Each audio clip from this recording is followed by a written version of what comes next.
dula mga katropa, perti pag-aangula. Matibunalag 2x2.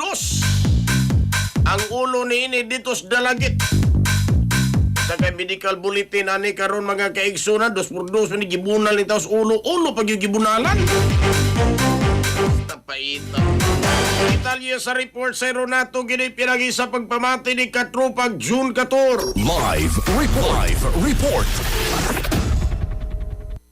Sa sintaon anyos kalula, human ni matod pa gibunalan ng ulo ni gamit ang 2x2 nga kahoy alas 7 GS gabi dito sa barangay Poblasyon lungsod sa Dalagit. Ang biktima giila sa alias Riza sa sintaon anyos minyo residente ni sa sitio Giwanon, barangay Poblasyon lungsod sa Dalagit. Ang nadakpan nga suspek mao si Rigel Kent Buen Consiho, 40 anyos, walay trabaho ug kauban ining biktima sa ilang pinoyanan. Base sa investigasyon sa kapulisan nga nasuko matod pa kining suspek human gigupa ang ilang kumun nga balay nining biktima. Ato sa ilang komprontasi matod pa mikuha kining suspek og 2x2 dayon nga bunal ngadto sa ulo sa biktima nga may hinungdan siya nga pagkaangol. Human sa report na nadawat sa Dalagit PNP ang gabog insidente. Diha dayon responde ang kapulisan og ang kining biktima dali gidala usab ngadto sa Dalagit dito sa Quintanar Memorial Hospital alang sa pagpatiman. Pinagi usab sa hot pursuit operation na dakpa gyapon ang suspek og gidala sa istasyonan sa kapulisan alang sa ustong disposisyon. Padayon pa ang investigasyon karon sa kapulisan sa mong insidente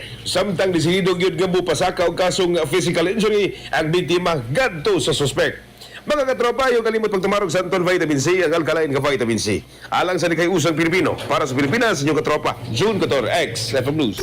XFM Report. Cellphone Plus Gold, mapalit sa mga butika sa inyong lugar.